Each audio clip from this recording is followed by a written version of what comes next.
Hello friends, welcome to WiFi Study changing the way of learning. स्वागत है आप सभी का इंडिया के number 1 study channel WiFi Study में। तो दोस्तों, जैसा कि आप लोगों को पता है, ग्रुप डी 2018 के शिफ्ट वाइज सॉल्यूशन करवाता हूं मैं सुबह 9:30 बजे। तो आज करेंगे 4 अक्टूबर 2018 की जो शिफ्ट में क्वेश्चन आए थे, वो साइंस के क्वेश्चन हम लोग करने वाले हैं। तो आपको मेरी आवाज वगैरह आ रही है? परफेक्ट, चलिए बहुत बढ़िया। और दोस्तों, डेली 1 PM पे मैं आप लोगों को साइंस के मोस्ट एक्सपेक्टेड क्वेश्चन कराता हूं अनअकैडमी पर। यहां पर आप लोगों को आपकी रैंक मिलती है। क्लास को मिस ना करें। ज्वाइन कैसे करना है? अनअकैडमी लर्निंग ऐप डाउनलोड करें, मेरा नाम सर्च करें नीरज जांगेड़, मुझे फॉलो करें। इधर स्पेशल क्लासेज में क्लास मिल जाएगी। अगर आप नए स्टूडेंट हो तो कोड पूछा जाता है, कोड लगाइएगा NJ20, चिन्नू सा कोड है, NJ20 लगा के अनलॉक कर लीजिएगा। और दोस्तों, मैं आप लोगों को बता दूं, साइंस का मेरा फाउंडेशन बैच चल रहा है। साइंस की प्रिपरेशन को शानदार कर सकता है। तीनों डिटेल में मैं आप लोगों को पढ़ा रहा हूं। मेरा एक बूस्टर कोर्स भी हुआ था अभी क्वेश्चंस का, वो भी आप लोगों को मिल जाएगा। जैसे आप लोग ये 12 महीने का सब्सक्रिप्शन लोगे, इसमें सब कुछ आप लोगों को मिलेगा। तो जैसे आप लोग 12 महीने का सब्सक्रिप्शन लोगे, 4000 रुपए का, जैसे कोड लगाओगे NJ20, तो आप लोगों को यहां पर मिल जाएगा 3600 रुपए में। तो आप लोग इससे जुड़िए और प्रिपरेशन को शानदार करिए। चलिए, आज की क्लास का पहला क्वेश्चन आपकी स्क्रीन पे पता है। एकल आवृत्ति द्वारा उत्पन्न ध्वनि को क्या कहा जाता है? देखो, समझो मेरी बात को। आप लोगों को पता है, जो साउंड होता है, साउंड एक वेव के रूप में आगे चलता है, ठीक है? तो ये कोई आप लोग वेव मान लीजिए। तो 1 सेकंड में ये जितनी साइकिल आप लोगों की पूरी करता है, उसको आप लोग फ्रीक्वेंसी बोलते हैं, आवृत्ति बोलते हैं। अब मान लीजिए आप लोग कोई एक पर्टिकुलर इंस्ट्रूमेंट बजा रहे हो, तो वहां से एक साउंड निकलेगा। अगर मान लो 3-4 प्रकार के इंस्ट्रूमेंट, तबला भी बजा रहे हो, हारमोनियम भी बजा रहे हो, तो अलग अलग फ्रीक्वेंसी के साउंड मिलेंगे ना। तो आप लोगों को बोल रहा है, अगर एक ही फ्रीक्वेंसी का साउंड आ रहा है, तो उसको आप लोग क्या बोलोगे? उसको आप लोग बोलते हैं दोस्तों tone. Correct answer option number B हो जाएगा। चलिए, इसका आंसर बताइए। गुड मॉर्निंग आप सभी को। डैश समूह के पौधे को सामान्यतः शैवाल कहा जाता है। दोस्तों, एल्गी आप लोग किसको बोलते हो? एल्गी सर एक प्रकार की प्लांट ही है जिनका स्ट्रक्चर बिल्कुल सिंपल होता है। ना जड़, ना पता, ना पत्तियां, ना तना, कुछ भी नहीं पाई जाती। बिल्कुल सिंपल स्ट्रक्चर होता है। और जितने भी प्लांट होते हैं ना, आप लोगों को पता है, इनको हम लोग अलग अलग पार्ट में रखते हैं। किसी को थैलोफाइटा में रखते हैं, किसी को ब्रायोफाइटा में रखते हैं, किसी को टेरिडोफाइटा में रखते हैं, किसी को जिम्नोस्पर्म में रखते हैं, किसी को एंजियोस्पर्म में रखते हैं। तो जितने भी एल्गी आते हैं ना, वो सारे के सारे थैलोफाइटा में आते हैं। Correct answer option number B हो जाएगा। चलिए, करेक्ट आंसर बताइए इसका। क्वेश्चन आपकी स्क्रीन पे है,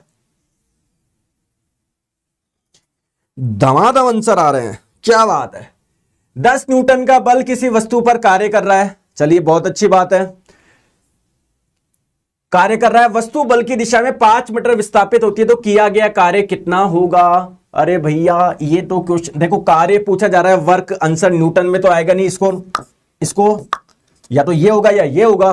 अब देखो, जो बल लग रहा है ना, जैसे 10 न्यूटन का बल लग रहा है, बल की दिशा में ही विस्थापन हो रहा है। मतलब जो वस्तु है वो इसी दिशा में विस्थापित कर रही है जिस दिशा में बल लग रहा है। तो जब इसकी फोर्स की और विस्थापन की दिशा समान होती है, तो वर्क का सिंपल सा फॉर्मूला क्या होता है? Force into displacement. फोर्स कितना है आपका? 10 है, डिस्प्लेसमेंट है 5, 10 इंटू 5 50। और आंसर किस में आएगा? जूल में आएगा, क्योंकि वर्क का मात्रक जूल होता है। चलिए, आंसर बताइए। क्वेश्चन आपकी स्क्रीन पे है, बताइए। एक कार का वेग 5 सेकंड में 18 से 36 किलोमीटर प्रति घंटा हो जाता है। आपको त्वरण बताना है। देखिए, एक्सीलरेशन यानी त्वरण आप लोग किसको बोलते हो?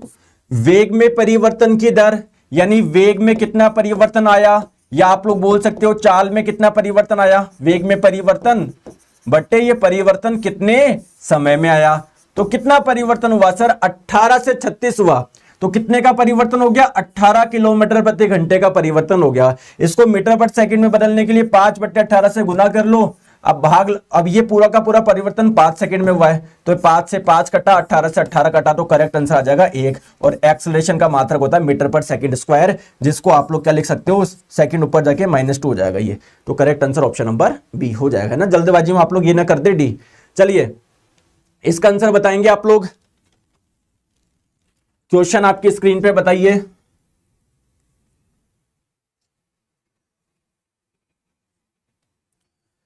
देखो, एथेनॉल के एक अणु में कितने हाइड्रोजन परमाणु होते हैं?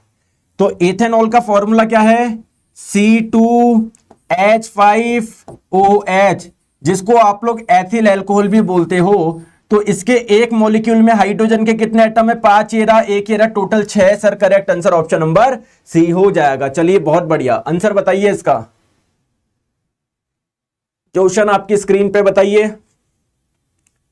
बोला ये जा रहा है कि जो सल्फ्यूरिक एसिड है ना, सल्फ्यूरिक एसिड, इसका आपको आणविक द्रव्यमान बताना है। आणविक द्रव्यमान का मतलब क्या है? ये जो अणु है ना, इसका द्रव्यमान बताओ। तो इस अणु में 2 हाइड्रोजन के परमाणु हैं, 1 सल्फर का परमाणु है, 4 ऑक्सीजन के परमाणु है, तो सबको जोड़ लो। ठीक है, तो देखो हाइड्रोजन का रिप्रेजेंटेशन ये होता है, सल्फर का ये होता है, ऑक्सीजन का क्या होता है? ये होता है। तो ऊपर जो भी संख्या लिखी होती है ना, अगर आप लोग इसके आगे एएमयू लगा दोगे तो वो बन जाएगा परमाणु द्रव्यमान यानी एटॉमिक मास। हाइड्रोजन का एटॉमिक मास होता है 1 एएमयू, सल्फर का होता है 32 एएमयू और ऑक्सीजन का होता है 16 एएमयू। तो चलिए इस अणु में हाइड्रोजन के कितने एटम है? 2 एटम है, एक का 1 एएमयू होता है, 2 का 2 एएमयू हो जाएगा। सल्फर के एक एटम का द्रव्यमान कितना होता है? 32 एएमयू होता है। ऑक्सीजन के एक एटम का द्रव्यमान होता है 16 एएमयू। यहां पर कितने? 4 है, तो 16, 32, 48, 64, इनको ऐड कर लो। 4 + 2 6 + 2 8, 6 + 3 2, 98 एएमयू आ जाएगा। और एएमयू को आप लोग किससे रिप्रेजेंट करते हो? इससे रिप्रेजेंट करते हो, तो correct answer option number D हो जाएगा। चलो आगे चलते हैं, नेक्स्ट क्वेश्चन पे आंसर बताइए। क्वेश्चन आपके स्क्रीन पे है, बताओ।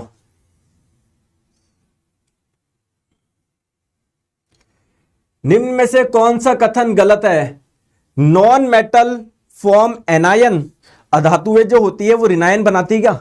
देखो ध्यान रखेंगे, जितने भी आप लोगों के मेटल्स होती है ना, जितने भी धातु होती है, वो क्या करती है? इलेक्ट्रॉन को डोनेट करती है। जबकि जो नॉन मेटल्स होती है, जबकि जो अधातु होती है ना, वो क्या करती है? इलेक्ट्रॉन को एक्सेप्ट करती है। जो भी इलेक्ट्रॉन को ग्रहण करेगा उस पे कैसा चार्ज आएगा? नेगेटिव चार्ज आएगा। और जो इलेक्ट्रॉन को डोनेट करेगा उस पे पॉजिटिव चार्ज आएगा। यानी जो नॉन मेटल्स है वो एनायन बनाती है, कि एनायन को हिंदी में ऋणायन बोलते हैं। यार ये तो कथन सही है सर।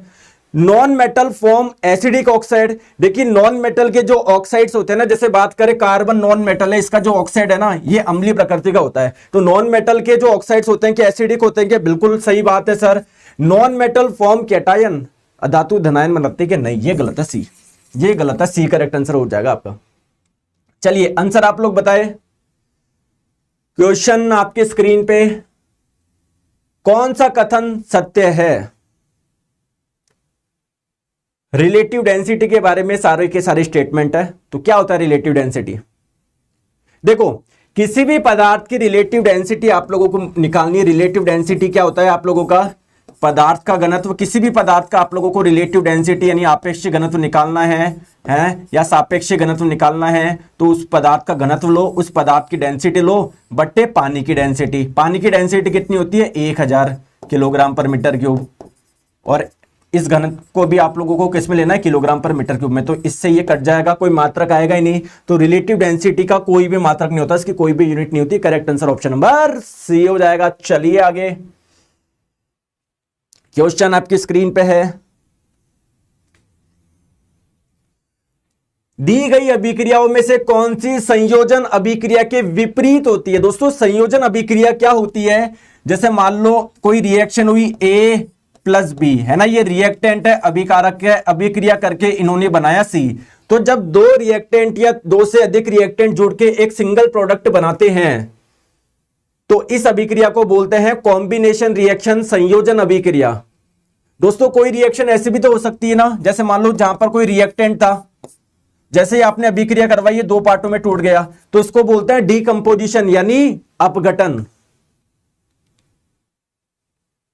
तो जस्ट संयोजन का उल्टा क्या है? डीकंपोजिशन है, अपघटन अभिक्रिया। Correct answer option number C. बताओ गतिज ऊर्जा बतानी है, क्या क्वेश्चन है? गतिज ऊर्जा सीधे आप लोग निकालिए यार, बी आंसर हो जाएगा। गतिज ऊर्जा का मात्रक जूल होता है। क्यों सॉल्व कर रहे हो? पास्कल प्रेशर का होता है, वॉट पावर का होता है, न्यूटन फोर्स का होता है। बी एक करेक्ट आंसर हो जाएगा। सॉल्व करने की जरूरत नहीं है। सॉल्व करना चाहते हो तो सूत्र लगा दो, 1/2 mv², सारा मान दिया हुआ है। 1/2 mv², 1/2 m का मान कितना दिया है? 2 दिया है। v का मान 30, 30 का स्क्वायर 900, तो ये 900 जूल हो जाएगा ना, ऑप्शन नंबर बी। चलो नेक्स्ट क्वेश्चन आपकी स्क्रीन पे, आंसर बताइए। डैश के कारण जड़ तथा तने के घेर में वृद्धि होती है। दोस्तों जैसे हमारी बॉडी में बहुत सारे टिश्यू पाए जाते हैं ना, वैसे प्लांट में भी बहुत सारे टिश्यू पाए जाते हैं। तो आपको बेसिकली इन चार में आप लोगों को टिश्यू के नाम दिए गए हैं, उत्तक के नाम दिए गए हैं, उसमें बताना है कौन से टिश्यू के कारण जड़ या तने के घेरे में वृद्धि होती है। जैसे तना है, इसकी जो विड्थ होती है वो कौन से टिश्यू के कारण बढ़ेगी, क्वेश्चन में बेसिकली आप लोगों से ये पूछा जा रहा है। तो देखो समझो मेरी बात को, देखो जैसे मान लो जो प्लांट में टिश्यू होते हैं ना वो अलग अलग प्रकार के होते हैं। एक आपने टिश्यू सुना होगा मेरिस्टेमेटिक टिश्यू, मेरिस्टेमेटिक टिश्यू। इस मेरिस्टेमेटिक टिश्यू को हिंदी में हम लोग बोलते हैं विभोज्योतक उत्तक। सर इन वाले टिश्यू की क्या खास बात होती है? टिश्यू किसको बोलते हो? जो कोशिकाओं से मिलकर बनते हैं, बहुत सारे कोशिकाओं के समूह को टिश्यू बोलते हो। तो जिन कोशिकाओं में विभाजन हो सकता है उन कोशिकाओं के समूह को ही हम लोग मेरिस्टेमेटिक टिश्यू, विभोज्योतक उत्तक बोलते हैं। ये तीन प्रकार के होते हैं। एक होता है आप लोगों का इंटर कैलोरी। दोस्तों ये इंटर कैलोरी आएगा यहां पर, है ना, इसकी इंग्लिश गलत लिखी हुई है, इंटर कैलोरी आएगा, इंटर कैलोरी। तो ये जो इंटर कैलोरी मेरिस्टेमेटिक टिश्यू होते हैं ना, इनकी वजह से क्या होता है, जैसे कोई तना है ना, इसकी चौड़ाई बढ़ती है। क्या बढ़ती है? चौड़ाई बढ़ती है। करेक्ट आंसर आप लोगों को। I am sorry sorry sorry sorry sorry, I am really sorry, ये इंटर कैलोरी इसकी हिंदी गलत लिखी, आंसर सही नहीं है। तने के घेरे में वृद्धि किसकी वजह से होता है? लेटरल मेरिस्टेमेटिक टिश्यू की वजह से। किसकी वजह से? लेटरल की वजह से। इंटर कैलोरी की वजह से क्या होता है? इंटर नोड की लंबाई बढ़ती है। अब ये सर इंटर नोड किसको बोलते हैं? जैसे मान लो ये कोई तना है, इससे ये पत्ती निकल रही है, एक पत्ती यहां पर निकल रही है, तो इसको बोलते हैं नोड, इसको बोलते हैं नोड। इन दोनों के बीच की दूरी को बोलते हैं इंटर नोड। तो इंटर नोड की लंबाई बढ़ती है इंटर कैलोरी से। अगर आपसे तने की चौड़ाई पूछे तो लेटरल मेरिस्टेमेटिक टिश्यू की वजह से बढ़ती है। चलिए आंसर बताइए इसका जल्दी से, बताओ।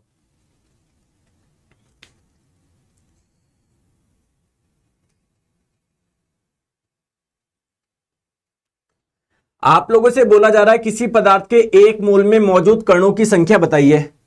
तो जैसे मैं आपको बोलूं एक दर्जन में कितने होते हैं, चाहे एक दर्जन केला लो, एक दर्जन कार लो, एक दर्जन एप्पल लो, सभी में संख्या कितनी आएगी? 12 आएगी। सिमिलरली मोल भी एक संख्या है, जिसका मतलब होता है 6.023 इंटू 10 की power 23। Correct answer option number B हो जाएगा। चलिए आंसर बताइए इसका।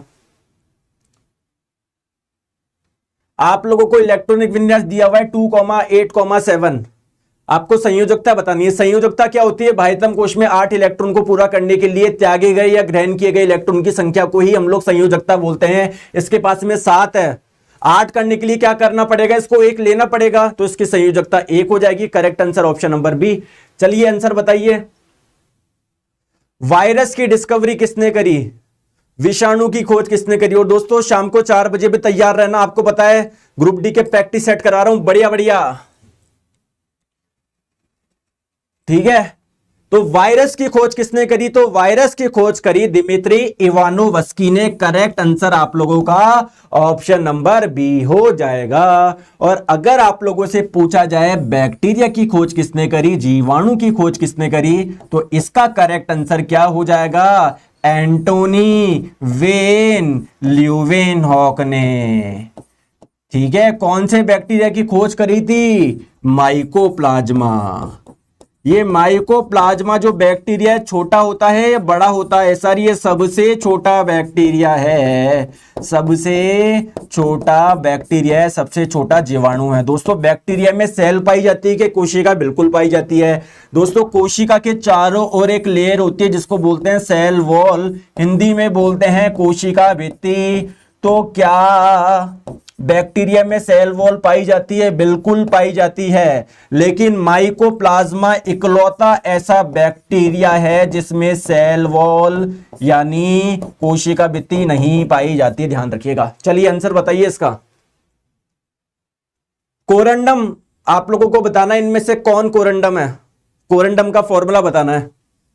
अब ये कोरंडम है क्या, तो आपके लिए चीजें आसान कर देता हूं, थोड़ी बहुत आपकी हेल्प कर देता हूं। कोरंडम क्या है? ये एक अयस्क है। सर अयस्क किसको बोलते हो? ओर को। ओर किसको बोलते हो? जिससे कोई ना कोई मेटल निकलता है। मेटल, इससे तो कुछ निकल ही नहीं रहा, इससे एल्यूमिनियम निकल रहा है, इससे कैल्शियम निकल रहा है, इससे क्रोमियम निकल रहा है। तो बेसिकली ये कौन से मेटल का अयस्क है? देखो आप लोगों ने एल्यूमिनियम के बहुत सारे अयस्क सुने होंगे, बॉक्साइट तो सुना ही होगा, बॉक्साइट, कोरंडम भी होता है, फेल्सपर भी होता है, क्रायोलाइट भी। तो कोरंडम क्या है? एल्यूमिनियम का अयस्क है, इसका मतलब इसमें एल्यूमिनियम पाई जाएगी। तो लेकिन ये इसमें एल्यूमिनियम ऑक्साइड फॉर्म में पाई जाती है, तो इससे आप लोग क्या निकालते हो? एल्यूमिनियम निकालते हो। इस प्रक्रिया को बोलते हैं मेटलर्जी यानी धातु निष्कर्षण। ठीक है, तो Al2O3 करेक्ट आंसर आप लोग हो जाएगा ऑप्शन नंबर सी। चलिए नेक्स्ट क्वेश्चन आपकी स्क्रीन पे बताओ जल्दी से।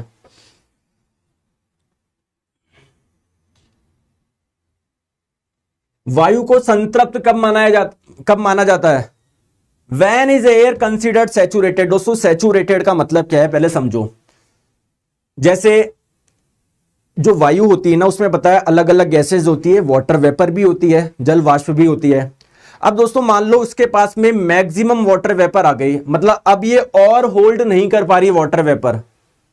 जैसे आप लोग हर जगह क्या होती है, एयर में जल वाष्प की मात्रा अलग अलग होती है। हम बोलते हैं ना कहीं पर यार आज उमस बहुत ज्यादा है, उमस का मतलब क्या है? उस वायु में जल वाष्प की मात्रा ज्यादा है।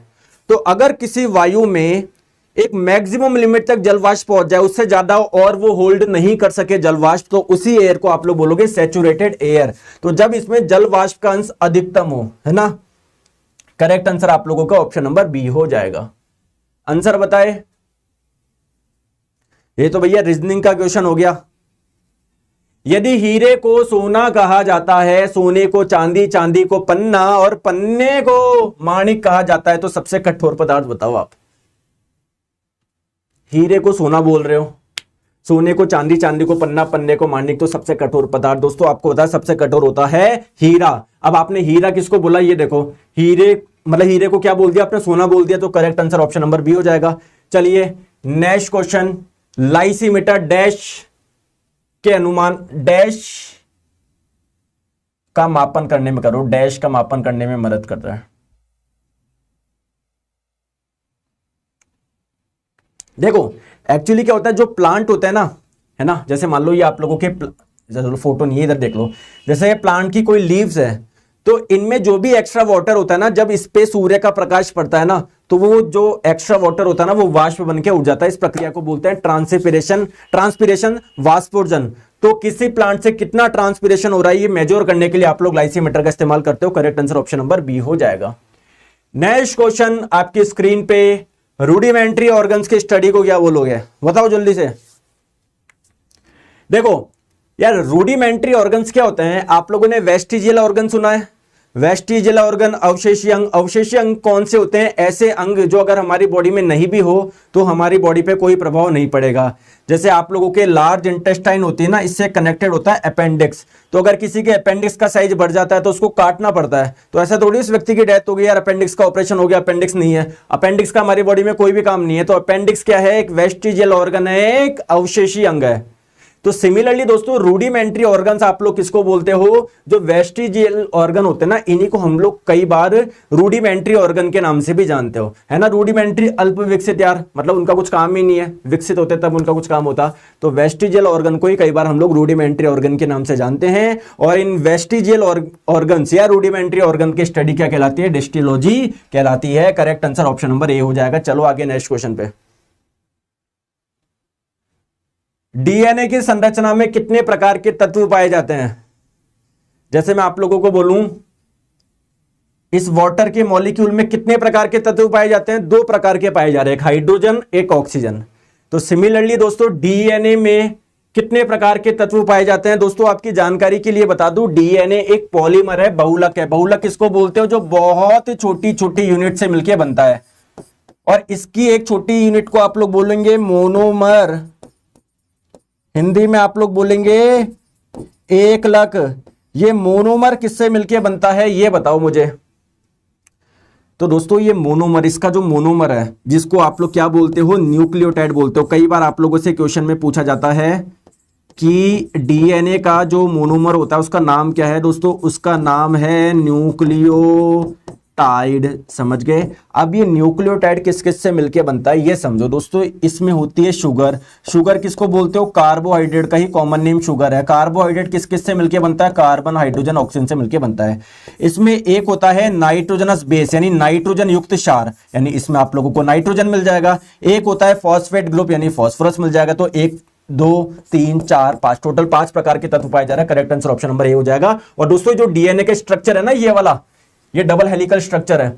अगर ध्यान से देखो, मैंने यहां पर छोटी छोटी बॉल बता रखी है। तो ये जो ब्लू कलर की बॉल है ये नाइट्रोजन की है, ये छोटी सी व्हाइट कलर की बॉल हाइड्रोजन की है, येलो कलर की बॉल फास्फोरस की है। तो टोटल केवल 5 प्रकार की बॉल पाई जा रही है, hydrogen, oxygen, nitrogen, carbon, phosphorus. ठीक है, चलो आगे चलते हैं नेक्स्ट क्वेश्चन पे। बताओ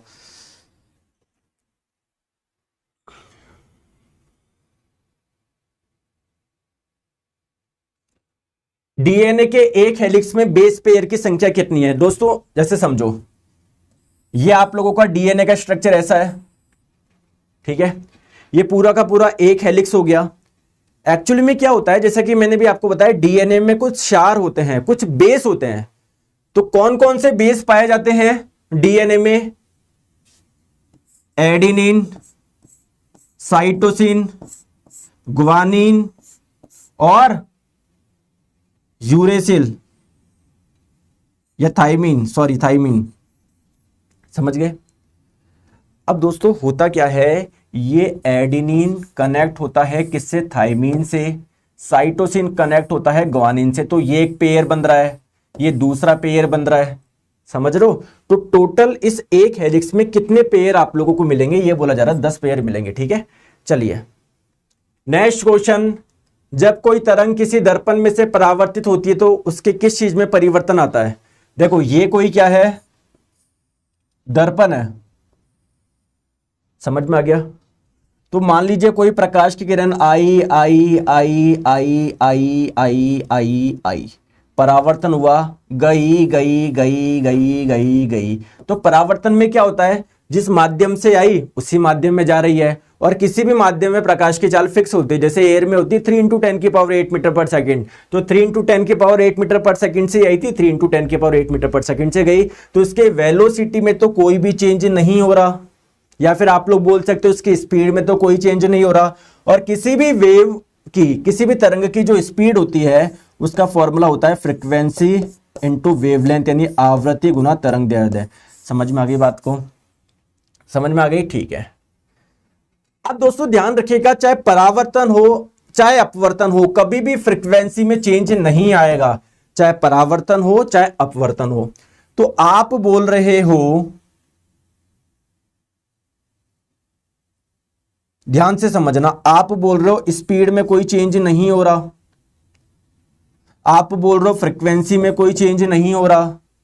तो लैम्डा में, वेवलेंथ में कोई चेंज होगा क्या? लैम्डा क्या होता है? स्पीड बट्टे फ्रीक्वेंसी। दोस्तों ना इसमें चेंज हो रहा ना इसमें चेंज हो रहा, तो इसमें कहां से चेंज हो जाएगा? इसमें भी नहीं होगा। तो आप लोग बोलेंगे सर वेवलेंथ में भी चेंज नहीं होगा, फ्रीक्वेंसी में नहीं होगा। एक ही ऑप्शन बचा, correct answer option number A हो जाएगा। चलिए आंसर बताएंगे। क्वेश्चन में बोला जा रहा है किस बीमारी के इलाज करने में प्रेडिनिसोन का उपयोग किया जाता है। दोस्तों प्रेडिनिसोन जो ये मेडिसिन है ना, इसका इस्तेमाल होता है अगर आप लोगों के कोई सूजन आ जाती है, जैसे फॉर एग्जांपल बेसिकली लंग्स वगैरह में सूजन आ गई, तो उसके लिए आप लोग ये दवाई का इस्तेमाल करते हो। तो जो इन्फ्लेमेटरी डिजीज होती है ना, मतलब सूजन संबंधी बीमारी, उसके लिए आप लोग इलाज करते हो। देखो मैं आप लोगों को बता दूं कि कुछ इस प्रकार की आप लोगों को दिखेगी। इसके डिस्क्रिप्शन जब आप लोग पढ़ोगे तो क्या लिखा हुआ है? डिक्रीजेज इन्फ्लेमेशन, यानी ये सूजन को क्या करता है? कम करता है। जैसे अस्थमा में आप लोगों को बताया लंग्स में सूजन आ जाती है, तो वहां पर भी यूजफुल है। ठीक है, तो नेक्स्ट क्वेश्चन आपकी स्क्रीन पे बताइए।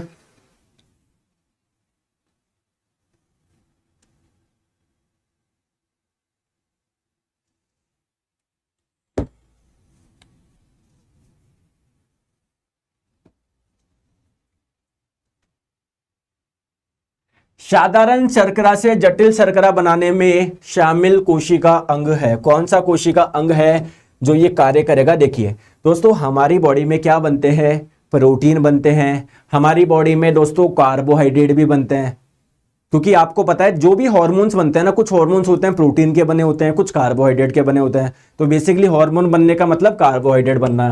ठीक है, अब दोस्तों जो आप लोग कार्बोहाइड्रेट खाते हो, जिसको आप लोग शुगर भी बोलते हो, जब इसका डाइजेशन होता है बिल्कुल सिंपल शुगर आप लोगों को मिल जाएगी। तो हार्मोन बनाने के लिए या फिर कोई कॉम्प्लेक्स कार्बोहाइड्रेट बनाने के लिए इनको वापिस जुड़ना पड़ेगा ना। तो ये वाली प्रक्रिया कोशिका के कौन से भाग के द्वारा होती है? होती है गोल्जी एपरेटस के द्वारा, जिसको हिंदी में गोल्जी काई भी आप लोग बोलते हो। चलिए आंसर बताइए इसका।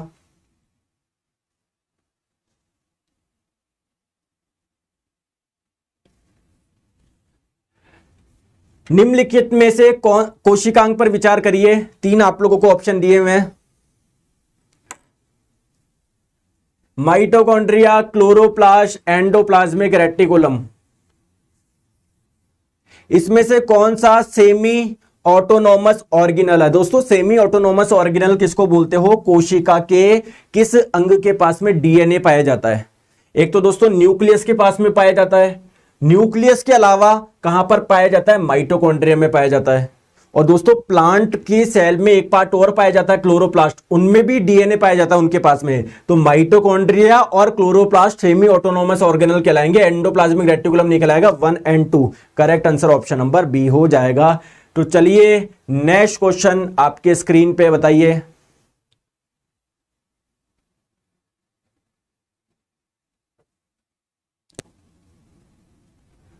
गुणसूत्र के सिरों को क्या बोलते हैं? दोस्तों ये हमारी जो कोशिका होती है ना, कोशिका के अंदर होता है न्यूक्लियस केंद्रक, इसके अंदर ऐसे धागे जैसे कुछ संरचना होती है जिसको